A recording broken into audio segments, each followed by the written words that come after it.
ಶಿವಾಯ. ಇದು ಒಡಿಶಾ ಫಸ್ಟು ಊರು, ಒಡಿಶಾದಲ್ಲೇ ಫಸ್ಟು ಊರು ಅಯ್ಯವಾರಿಪೇಟ. ಇದು ಆಂಧ್ರ ಪ್ರದೇಶ್ ಬಾಯ್ ಹೇಳಿದ್ದಾಯಿತು ಆ ಸರ್ಕಲಲ್ಲೇ. ಇದು ಒಡಿಶಾದಲ್ಲಿ ಫಸ್ಟ್ ಊರು ಅಯ್ಯವಾರಿಪೇಟ. ವೆಲ್ಕಮ್ ಮಾಡೋಕ್ಕೆ ನಮ್ಮ ಬಾಸ್. Welcome to Odisha. ಓಂ ನಮಃ ಶಿವಾಯ. ಹರೇ ರಾಮ್ ರಾಮ್ ರಾಮ್ ಹರೇ ಹರೇ, ಹರೇ ಕೃಷ್ಣ ಕೃಷ್ಣ ಕೃಷ್ಣ ಹರೇ ಹರೇ. ವೆಲ್ಕಮ್ ಮಾಡಿದ್ರು ನಮ್ಮ ಬಾಸು. ಒಳಗಡೆ ಹೋಗಿ ನೋಡೋಣ, ಒಂದು ಆಶೀರ್ವಾದ ತೊಗೊಂಡು ಹೋಗ್ಬಿಡೋಣ. ಒಳ್ಳೆಯದೇ ಆಗಲಿ ಎಲ್ಲರಿಗೂ, ಎಲ್ಲರನ್ನೂ ಗೆಲ್ಲಬೇಕು, ಎಲ್ಲವನ್ನು ಗೆಲ್ಲಬೇಕು ಬಾಸ್ಗೆ. ಶಿವನ ದೇವಸ್ಥಾನ, ಶಿವ ಇನ್ನೂ ಪ್ರತಿಷ್ಠಾಪನೆ ಮಾಡ್ದಂಗಿಲ್ಲ. ಇನ್ನು ಶಿವನ ದೇವಸ್ಥಾನ ಹೊಸದಾಗಿ ದೇವಸ್ಥಾನ ಕಟ್ತಾವ್ರೆ.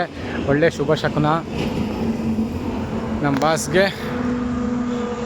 Hi boss, welcome to Odisha.